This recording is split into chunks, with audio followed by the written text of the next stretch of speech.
जो आज की हमारी क्लास है, जो हम आज की अपनी क्लास स्टार्ट कर रहे हैं, ये बेसिकली कंप्यूटर की जनरेशन्स के ऊपर है, यानी कंप्यूटर की पीढ़ियों के ऊपर है। यानी जो कंप्यूटर की पीढ़ियां हैं, जनरेशन्स ऑफ गैपिंग है कंप्यूटर का। और ये पीढ़ियां जनरेशन्स क्या है, एक तरह का मतलब टेक्नोलॉजी, जैसे जैसे नई नई टेक्नोलॉजी हमारे सामने आ रही है, नए नए गैजेट्स, नए नए कंप्यूटरों के अवतार हमारे सामने आ रहे हैं, उस तरह बदलकर हमारी पीढ़ियाँ आगे की तरफ बढ़ती है। लेकिन बेसिकली जो है कंप्यूटर जनरेशन्स में पीढ़ियों को 5 टाइप्स से कैरेक्टराइज किया गया है। अगर 5 टाइप्स की बात करूं तो देखिए, ये 5 टाइप्स जो हैं कंप्यूटर्स के कौन कौन से हैं, कैसे, कौन कौन से ईयर में क्या क्या, कौन कौन सी नई टेक्नोलॉजी के साथ हमारे सामने आई थी, उस कैरेक्टरिस्टिक्स के बारे में स्टार्ट करते हैं अपनी वीडियो। देखिए, आज का जो हमारा टॉपिक्स है वो है क्लासिफिकेशन, यानी देखिए आप पैनल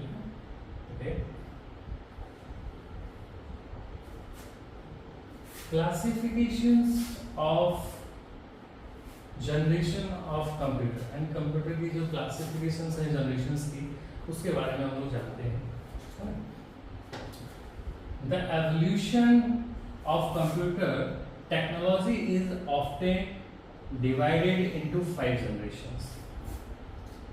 जो कंप्यूटर एवोल्यूशंस है हमारी और इनकी जो टेक्नोलॉजियां हैं वो 5 जनरेशंस में डिवाइड की गई हैं, यानी 5 पीढ़ियों के द्वारा बताया गया है कि आज तक की जो हमारी जनरेशन, जो कंप्यूटर हमारे सामने है और पहले के जो कंप्यूटर्स होते थे उनमें और इनमें आज में क्या फ़र्क है, या फिर कैसे कैसे इनकी पीढ़ियों के चलते हमारे सामने नए नए कंप्यूटर्स का विस्तार हुआ और नई नई टेक्नोलॉजी हमारे सामने आई है, उसके बारे में जानेंगे। और इन्हें बेसिकली 5 टाइप से जो है डिवाइड किया गया है, दिखाया गया क्लासिफिकेशन की 5 टाइप्स है ऑफ जनरेशंस की।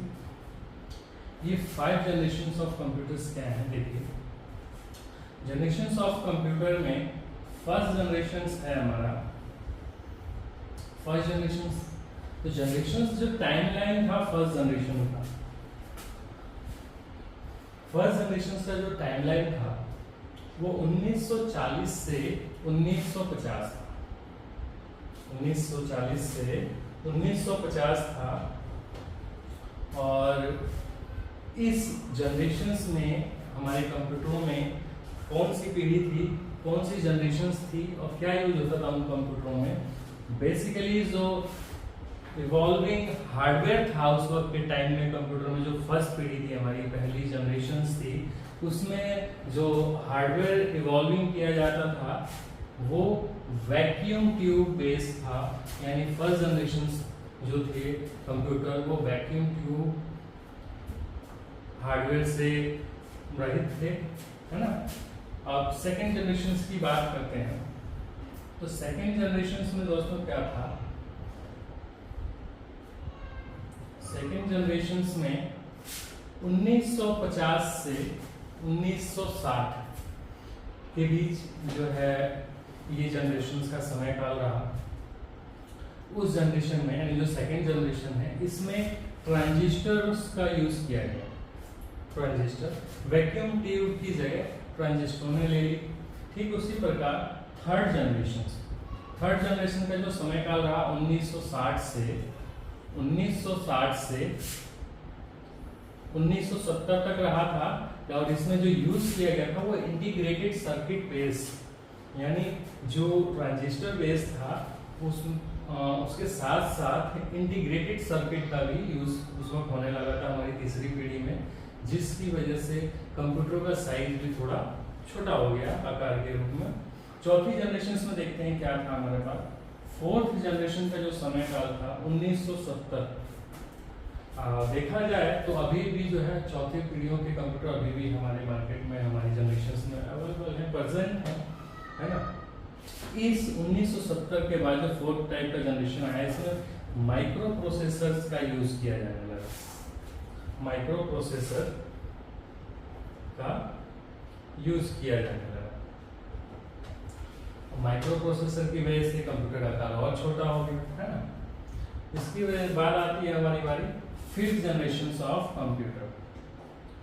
जनरेशन ऑफ कंप्यूटर, पांचवी जनरेशन जो कि अब तक हमारे बीच मौजूद है और इसी का हम लोग बेस बना के नई नई टेक्नोलॉजी हमारे सामने आ रही है। ये पांचवी जनरेशन में आर्टिफिशियल इंटेलिजेंस बेस्ड यूज किया गया, यानी AI भी आर्टिफिशियल इंटेलिजेंस बेस्ड माइक्रोचिप का यूज किया गया, जिसके तहत कंप्यूटर का साइज और छोटा होने लगा। उसके बेस पे हमारे सामने आज की पीढ़ियां हैं।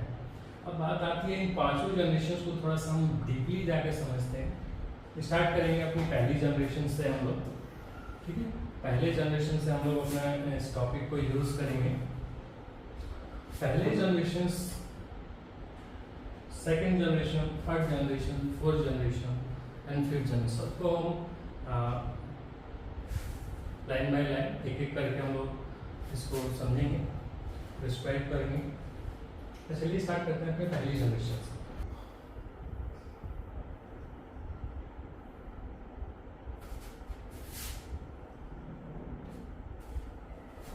तो अच्छा दोस्तों, हमने आज की जो अभी तक अभी हमने क्लास में अपने सीखा, ये था हमारी जनरेशन ऑफ की क्लासिफिकेशन, जिनको 5 तरह के भागों में डिवाइड किया गया है इनकी जनरेशन को। उसमें से ये पहली जनरेशन है जिसके बारे में हम लोग डीप से जानेंगे, डीपली जानेंगे कि पहली जनरेशन में क्या क्या था, क्या क्या नहीं, उसके बारे में जानते हैं। और हाँ दोस्तों, अपनी पहली जनरेशन की तरफ बढ़ने यानी वीडियो को आगे बढ़ाने से पहले मैं आप सबसे रिक्वेस्ट करूँगा, तो प्लीज़ जिसने भी जो भी हमारे वीडियो पे लाइक है और इस यूट्यूब चैनल पे है और उसने अभी तक हमारे चैनल को सब्सक्राइब नहीं किया, तो प्लीज़ हमें सपोर्ट करने के लिए हमारा यूट्यूब चैनल है, यूट्यूब चैनल्स पे आप लोग हमें विजिट करें, सपोर्ट करें, हमारे चैनल को सब्सक्राइब करें, क्योंकि आप लोगों का सपोर्ट हमें थोड़ा सा साथ देगा इस तरह के नॉलेजेबल वीडियो आप तक पहुंचाने के लिए। तो हमारे बेसिकली जो हमारा चैनल है यूट्यूब पर, वो Excel Infotech World the Knowledge Gate के नाम से है। प्लस यूट्यूब पे सर्च करने के लिए बेसिकली आपको टाइप करना होगा, मैं आपको बता देता हूँ। बेसिकली जब आप अपने यूट्यूब पे होंगे तो यूट्यूब पे जो है सर्च करना होगा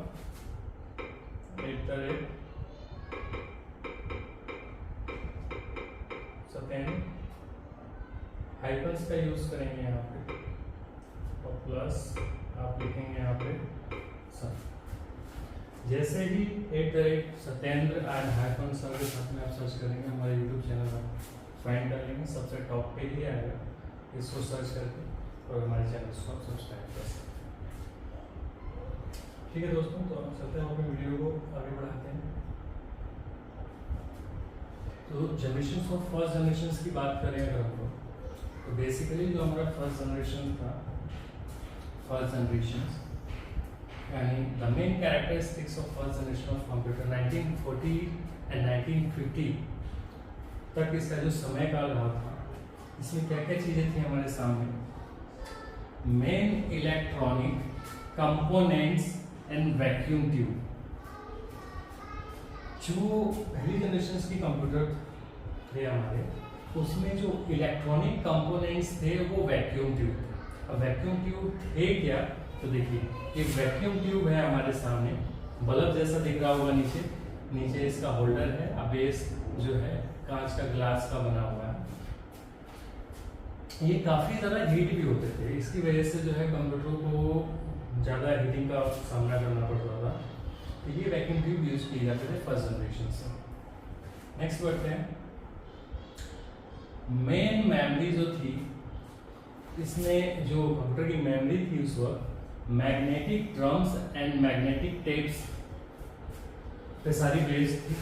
और मैग्नेटिक टेप्स और मैग्नेटिक ड्रम, ये टेप्स एक तरह की रिबन टाइप टेप्स होती है जिसपे सारा बेस्ड है ना। और इस जनरेशन से जो कंप्यूटरों का साइज था आकार में बहुत बड़ा था, आप देख सकते हैं यहाँ पे। इन लोगों का गिरा रखाव में बहुत सारी दिक्कतों का सामना करना पड़ता था। तो नेक्स्ट टॉपिक है हमारा power consumption. Power consumption, a lot of electricity and generation a lot of heat. मैंने अभी बताया आपको इस जनरेशन में इन वैक्यूम ट्यूब की वजह से जो कंप्यूटर होते थे काफ़ी हीटिंग होते थे और उनका जो कंप्यूटरों को जो है काफ़ी हीटिंग का सामना करना पड़ता था। बात करेंगे स्पीड एंड साइज की, तो स्पीड इनकी बहुत स्लो रहती थी और लार्ज इनका साइज जो है काफी लार्ज होता था, taking up to entire room. एक कंप्यूटर को रखने के लिए एक पूरे रूम की जरूरत पड़ती थी। अब समझिए सॉरी उस वक्त के कंप्यूटर का साइज कितना होता था। एक कंप्यूटर को अगर रखना हो तो पूरे रूम की जरूरत पड़ेगी। आप इसके साइज से अंदाजा लगा सकते हैं कि फर्स्ट पीढ़ी में हमारे कंप्यूटर का साइज क्या हुआ करता था।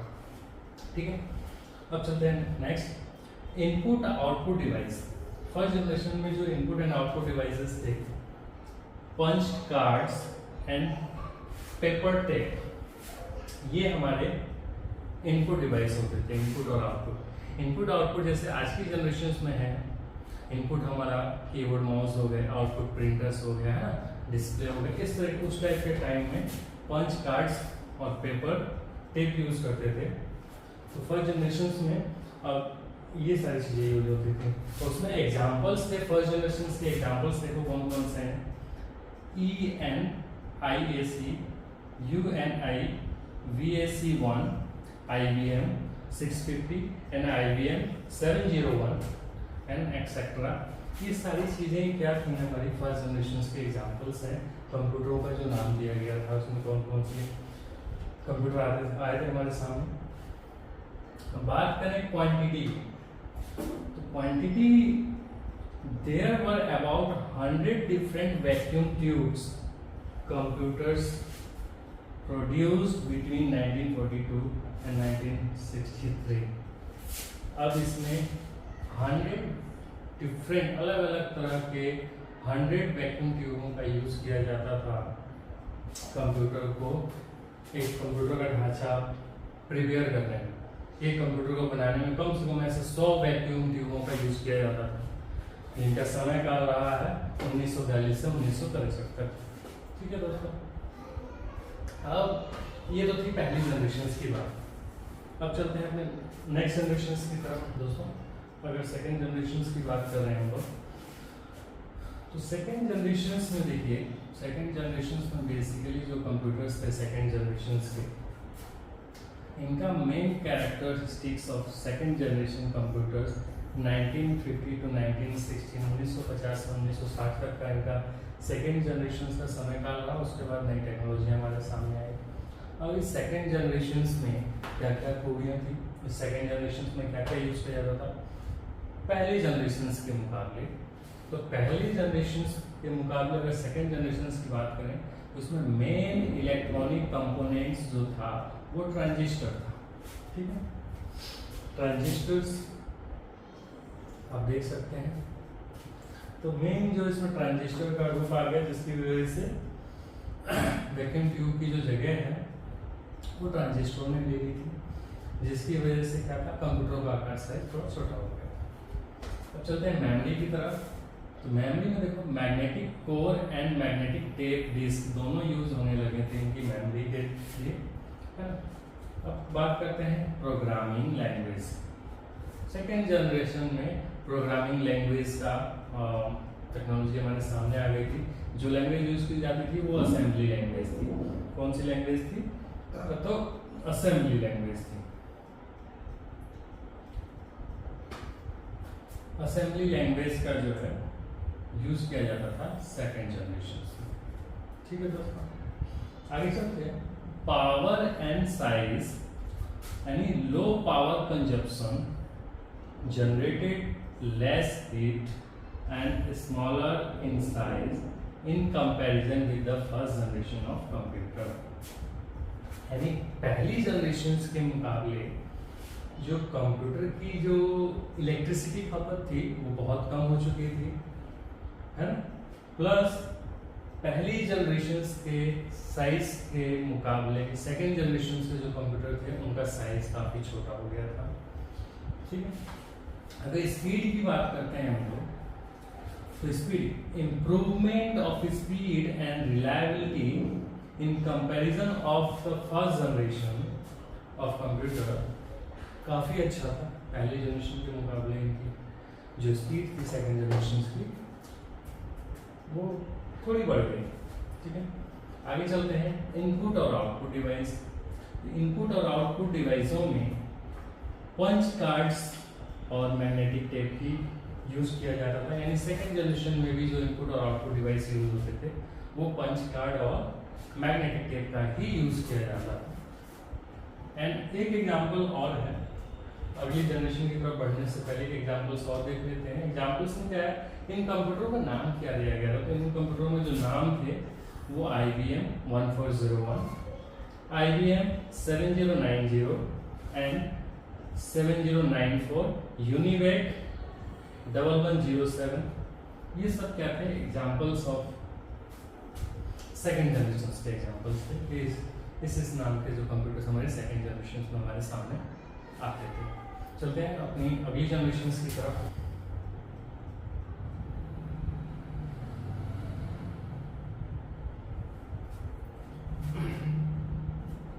हाँ दोस्तों, तो अपनी सेकेंड जनरेशन के बाद हमारी जो थर्ड जनरेशन आती है उसके बारे में जानते हैं। थर्ड जनरेशन में बेसिकली क्या हुआ था। थर्ड जनरेशन की देखिए, the third generation of computer, third generation of computer का जो समय काल था यानी कैरेक्टरिस्टिक था थर्ड जनरेशन का, वो 1960 से 1970 का समय काल रहा in third generation. In third generation में क्या क्या चीज़ें आई हमारे सामने देखते हैं। जो इनके इलेक्ट्रॉनिक कंपोनेंट्स थे वो इंटीग्रेटेड सर्किट्स का यूज होने लगा था, यानी आईसी जिसे बोलते हैं। ये आईसी है, आप देख सकते हैं यहाँ पे, है ना, ये आईसी का रूप यहाँ पे आप लोग देख सकते हैं। इंटीग्रेटेड सर्किट बोला जाता है आईसी को। ये आईसी जो है, इसके जो मेन इलेक्ट्रॉनिक कंपोनेंट्स जो थे पहले और सेकंड जनरेशन के मुकाबले इन आईसीज ने ले ली थी। पहले जनरेशन में क्या यूज किया गया था, वैक्यूम ट्यूब। सेकंड जनरेशन में क्या किया गया था, ट्रांजिस्टर का उपयोग किया था। और तीसरी जनरेशन में क्या आई थी हमारे सामने, आईसी आई थी, यानी इंटीग्रेटेड सर्किट हमारे सामने आ गया। इसकी वजह से इनकी मेमोरी में क्या फर्क पड़ा, मेमोरी में large magnetic core and magnetic tape और डिस्क, यानी पहले का मुकाबले जो कैपेसिटी थी, स्टोरेज कैपेसिटी, वो थोड़ी लार्ज हो गई थी। लेकिन अभी भी थर्ड जनरेशन में मैग्नेटिक टेप और डिस्क का यूज किया जाने लगा। ठीक है। प्रोग्रामिंग लैंग्वेज पहली जनरेशन के मुकाबले पहली जनरेशन में सिर्फ असेंबली लैंग्वेज का यूज किया जाता था, लेकिन इस जनरेशन में नई लैंग्वेज हमारे सामने आ गई थी जिसमें हाई लेवल लैंग्वेज है ना, plus Fortran BASIC, Pascal, COBOL and C language. C language जैसी लैंग्वेजेस हमारे सामने आ गई। अब ये तो लैंग्वेज की बात हो। अगला जो साइज, यानी कंप्यूटर का जो साइज था, smaller, cheaper and more efficient then second generation computers, they were called mini computers. Third generation के कंप्यूटर को हम लोगों ने मिनी कंप्यूटर्स का नाम दे दिया, क्योंकि थर्ड जनरेशन तक आते आते कंप्यूटर का साइज काफी छोटा हो गया था। आप देख सकते हैं यहाँ पे थर्ड जनरेशन के जो कंप्यूटर थे इनका साइज कितना छोटा हो गया था, जिसकी वजह से इनको मिनी कंप्यूटर्स का नाम दिया जाने लगा। ठीक है। अगर इनकी स्पीड की बात करें तो स्पीड जो है, improvement of speed and reliability in comparison with the second generation of computer, यानी पहली पीढ़ी यानी दूसरी जनरेशन के मुकाबले इनकी स्पीड में काफी इंप्रूवमेंट हुई और इनकी स्पीड पहले के मुकाबले थोड़ी तेज हो गई। ठीक है। अब इनके इनपुट और आउटपुट डिवाइस की बात करें तो इसमें magnetic tape, keyboard, monitor and printer ETC जो है, ये सारे यानी नए जो थे इसमें कीबोर्ड प्लस मॉनिटर और प्रिंटर, ये तीनों चीजें जो है कुछ नई आ गई हमारे सामने थर्ड जनरेशन में, जो कि फर्स्ट और सेकंड जनरेशन में नहीं थी हमारे सामने।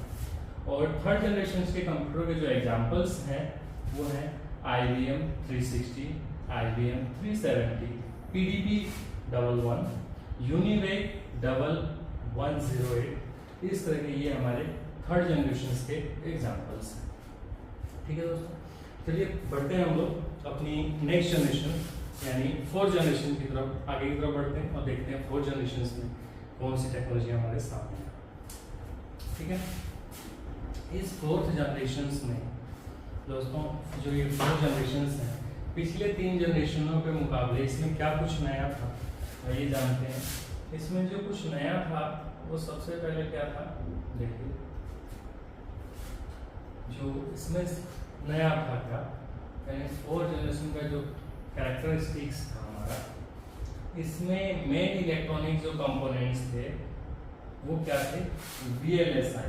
ठीक है, VLSI क्या थे, तो VLSI दोस्तों हमारा जो था, मैं बता देता हूँ आपको, जो VLSI था क्या था, यानी VLSI,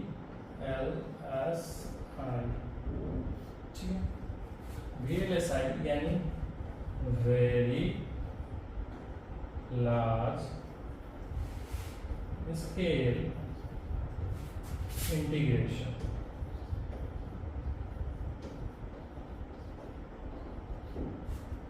ये मैंने दोस्तों यहाँ भी लिखा है, यहाँ भी लिखा है, प्लस ऊपर भी इसके बारे में लिखा है, very large scale integration and micro processors का यूज किया जाने लगा इस जनरेशन में। यहाँ लिखने का मतलब मेरा ये था कि ये VLSI आप लोग नोट जरूर करना है, क्योंकि ये जनरल नॉलेज के भी क्वेश्चंस में आ जाते हैं कि VLSI की फुल फॉर्म क्या होती है। तो दोस्तों आपको पता होना चाहिए वेरी लार्ज स्केल इंटीग्रेशंस क्या है, VLSI की फुल फॉर्म है। और फिर ये जो VLSI था 4 जनरेशंस में आया, तो उसका आकार क्या था, वो ये था, यानी ये देखिए ये जो बोर्ड है ना, ये जो बोर्ड है, ये इसे चिप बोलते हैं, और इस चिप पर करीबन thousands of transistor on a single micro chip, यानी इस चिप के ऊपर कम से कम, जो तीसरी पीरियड में हम ट्रांजिस्टर के बारे में अभी पढ़ा था, उस तरह के हजारों ट्रांजिस्टर इस पे बिल्ड किए जाते थे, जिसकी वजह से माइक्रो चिप और माइक्रो प्रोसेसर्स, इसमें जो ये माइक्रो प्रोसेसर्स है ये न्यू था इस जनरेशन में, न्यू माइक्रो प्रोसेसर था, है ना, ये नया आया था हमारे पास। ठीक है, प्लस आगे बढ़ते हैं मेमोरी। तो मेमोरी में हमारे पास सेमीकंडक्टर मेमोरी का यूज किया जाने लगा इस जनरेशन में, जिसमें रैम और रोम दो चीजों ने हमारी जगह ले ली। रैम बोले तो हमारा क्या होता है, रैंडम एक्सेस मेमोरी। ठीक है दोस्तों, यानी रैंडम एक्सेस मेमोरी यानी such is a RAM. Random access memory के बारे में पढ़ लेते हैं थोड़ा सा। A type of data storage memory element used in computers that temporarily store of programming and data। Computer में टेम्पररी स्टोरेज के लिए रैम का यूज किया जाएगा, टेम्पररी डेटा को स्टोर करता था। ठीक है, प्लस अगर बात करें, its contents are lost when the computer is turned on। जब तक कंप्यूटर स्टार्ट रहता है तब तक रैम के अंदर क्या होती है, डेटा उसका जो है स्टोरेज रहता है। लेकिन अगर गलती से आपका कंप्यूटर ऑफ हो गया, स्विच ऑफ हो गया, शट डाउन हो गया, है ना, गलती से लाइट चली गई, तो उस कंडीशंस में क्या होता है, रैम की सारी स्टोरेज ऑटोमेटिक डिलीट हो जाती हैं, इरेज हो जाती हैं। इसी वजह से इसको temporary storage program and data memory बोला जाता है। ठीक है, अब सेकेंड मेमोरी की बात करें, रोम यानी read only memory. Read only memory यानी जो रीड ओनली मेमोरी को नाम से ही पता चल रहा है, रीड ओनली मेमोरी का मतलब यानी सिर्फ पढ़ने वाला, यानी देखो पढ़ते हैं, a type of data storage used in computers that permanently stores data and programs. Its content are retained even when the computer is turned off। ये चीज ध्यान रखना दोस्तों, कंप्यूटर के ऑफ हो जाने के बाद भी रोम के अंदर क्या होता है, डेटा स्टोर होता है। ठीक है, इस तरह की मेमोरी हमारे सामने आ गई जो कि रीडेबल हो गई। ठीक है, अब चलते हैं इसी में दोस्तों 4 जनरेशंस में। देखिए, अगर प्रोग्रामिंग की बात करें दोस्तों, 4 जनरेशन में जो प्रोग्रामिंग की बात करें, तो पहली जनरेशंस में जो हमारी लैंग्वेजेस आई थी, है ना, उसके साथ साथ इस जनरेशन में कुछ एडवांस लैंग्वेजेस आपके सामने आ गई। जैसे हाई लेवल लैंग्वेज में हमारे जो शामिल हो गए थे वो थे पाइथन, ठीक है, सी लैंग्वेज, ठीक है, जावा स्क्रिप्ट, रस्ट, कोथलिन, ईटीसी, ये सारे जो हैं हाई लेवल लैंग्वेजेस में काउंट होने लगे और पहली जनरेशन के मुकाबले जो नई लैंग्वेजेस हमारे सामने आई थी कंप्यूटर में वो ये है, हमसे याद रखना है इसे। अ mix of both third and fourth generation of language, यानी ये चौथी जो पीढ़ी थी इसमें जो लैंग्वेज का मिक्सचर था वो था जनरेशन थर्ड एंड फोर्थ। पिछली जनरेशन में जो हमारी सारी लैंग्वेजेस में थी या प्लस इस जनरेशन में जो नए थे वो हमारे सामने थे Python language, C language, Java and JavaScript plus Rust and Kotlin. ठीक है, साइज की बात करें तो थर्ड जनरेशन के मुकाबले smaller, cheaper, more efficient and third generation of computer. पिछले जनरेशन के हिसाब से इनका साइज बहुत छोटा हो चुका था। मैंने अभी लास्ट जनरेशन में भी दिखाया है। Speed, improvement of speed, accuracy यानी reliability and comparison of last generation and third generation. पिछले कंप्यूटरों के मुकाबले जो कंप्यूटर का स्पीड थी, एक्यूरेसी थी यानी उनकी शुद्धता काम करने का जो रिजल्ट आउटपुट था काफ़ी अच्छा था पहले कंप्यूटर के मुकाबले, और इनकी स्पीड अभी तक की पिछली जनरेशन के मुकाबले इसकी स्पीड बहुत अच्छी हो चुकी है। ठीक है दोस्तों, तो बात करते हैं अगले टॉपिक की तरफ चलते हैं हम लोग।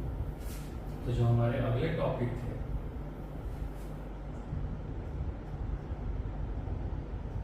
इसको साइड कर देते हैं, इसको ले आते हैं और ले चलते हैं इसको जरा बीच में। फोर्थ जनरेशन का एक टॉपिक और हमारे सामने रह गया है दोस्तों, इसको हम लोग देख लेते हैं, है ना। फोर्थ जनरेशन में का साइज देख लीजिए दोस्तों। फोर्थ जनरेशन में आप लोग इसका साइज देखिए, जो फोर्थ जनरेशन के जो साइज हैं,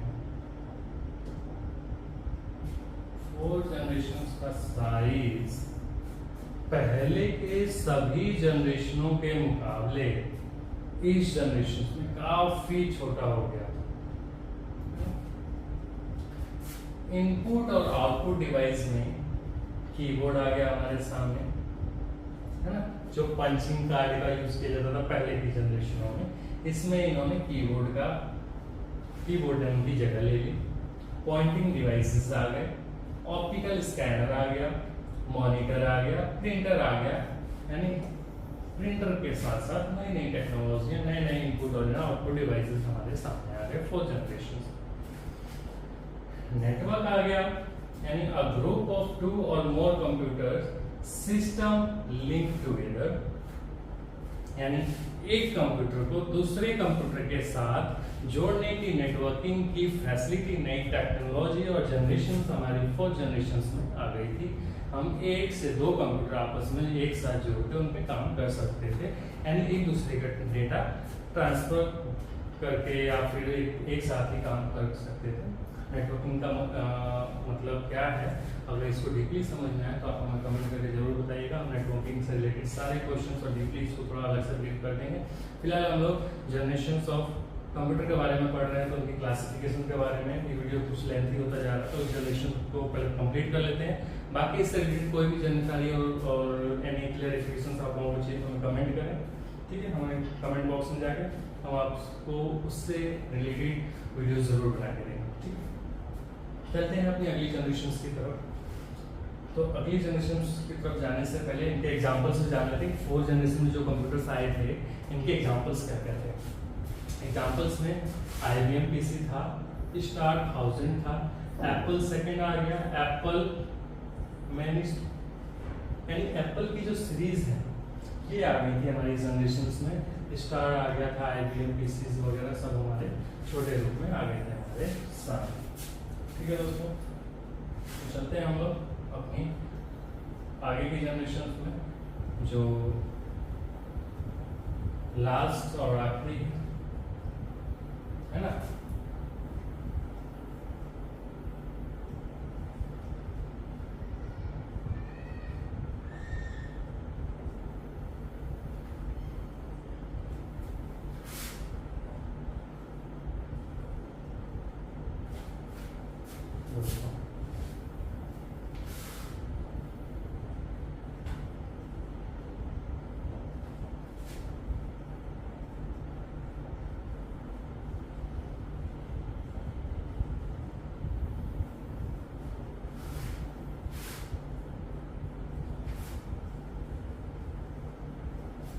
दोस्तों हम बात करेंगे अपने लास्ट और आखिरी जनरेशन के बारे में।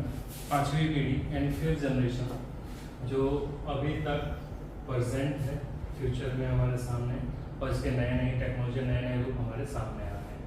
यानी fifth generation of computers present the future, यानी फ्यूचर में अभी तक फ्यूचर में हमारे सामने है। अब इन कंप्यूटरों की जनरेशन के आधार पे देखते हैं इसमें जो मेन इलेक्ट्रॉनिक कंपोनेंट्स थे पांचवी पीढ़ी में, ये based artificial intelligence use the ultra large scale integrations यानी यूएलएसआई। अभी हमने फोर्थ जनरेशन में पढ़ा था वीएलएसआई यानी वेरी लार्ज स्केल इंटीग्रेशंस के बारे में पढ़ा था। इस जनरेशन में हमारे सामने आया यूएलएसआई यानी क्या, अल्ट्रा लार्ज स्केल इंटीग्रेशन। यानी अल्ट्रा यानी पहले के मुकाबले काफी ज्यादा लार्ज इंटीग्रेशन सर्किट का यूज किया जाने लगा। Technology in parallel processing method के थ्रू जो है यूज किया गया। इसमें जो है यूएलएसआई का काम देखिए, millions of transistor and a single microchip.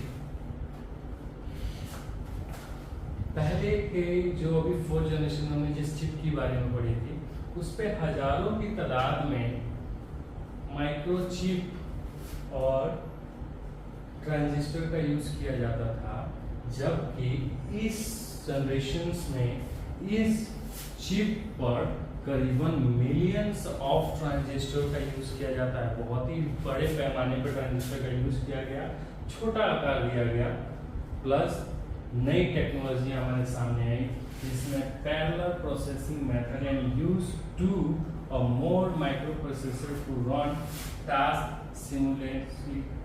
अगर बात करें लैंग्वेज की,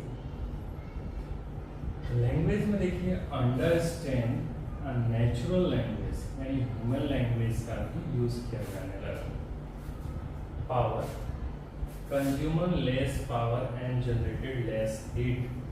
पहले मुकाबले की सभी पीढ़ियों में, सभी जनरेशन्स में जो पावर हीटिंग की प्रॉब्लम हम लोग फेस करते थे, वो इस जनरेशन में आते आते वो सब कुछ बेसिकली खत्म हो गई।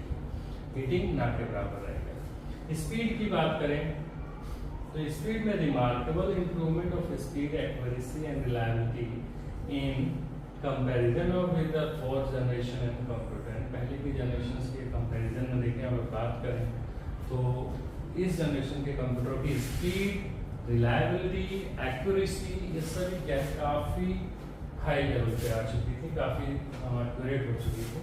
साइज की बात करें तो portable, small in size, have a high storage capacity.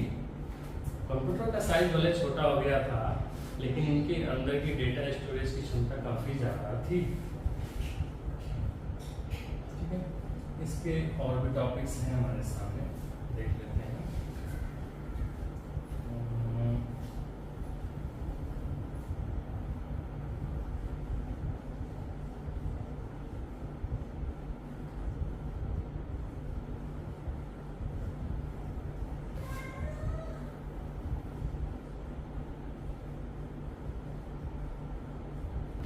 इस जनरेशन की जो लास्ट जनरेशन है, इसका कुछ टॉपिक्स हमारे सामने देखें। इनपुट अगर आउटपुट डिवाइस की बात करें इस जनरेशन से, तो इनपुट और आउटपुट डिवाइस में कीबोर्ड, मॉनिटर, माउस। देखिए माउस ने जगह ले ली थी इस जनरेशन में, पहले जनरेशन में के मुकाबले। इसमें track pad, touch pad, touch screen, pen, speech input. Speech input का मतलब बोल के कमांड देना कंप्यूटर को। ठीक है, ध्यान रखना। स्पीच इनपुट का मतलब ये हो गया यानी माइक। स्पीच इनपुट का हो गया माइक, यानी माइक से कुछ बोल रहे हैं और कंप्यूटर कमांड दे रहे हैं कंप्यूटर को, तो माइक का यूज किया जाने लगा। Recognise voice, speech, light scanner आ गया था, प्रिंटर जो था पहले जनरेशन में भी। एग्जाम्पल की बात करें तो इस जनरेशन में जो एग्जाम्पल्स थे desktop, laptop, tablet, smartphones, etc। ये सब क्या थे?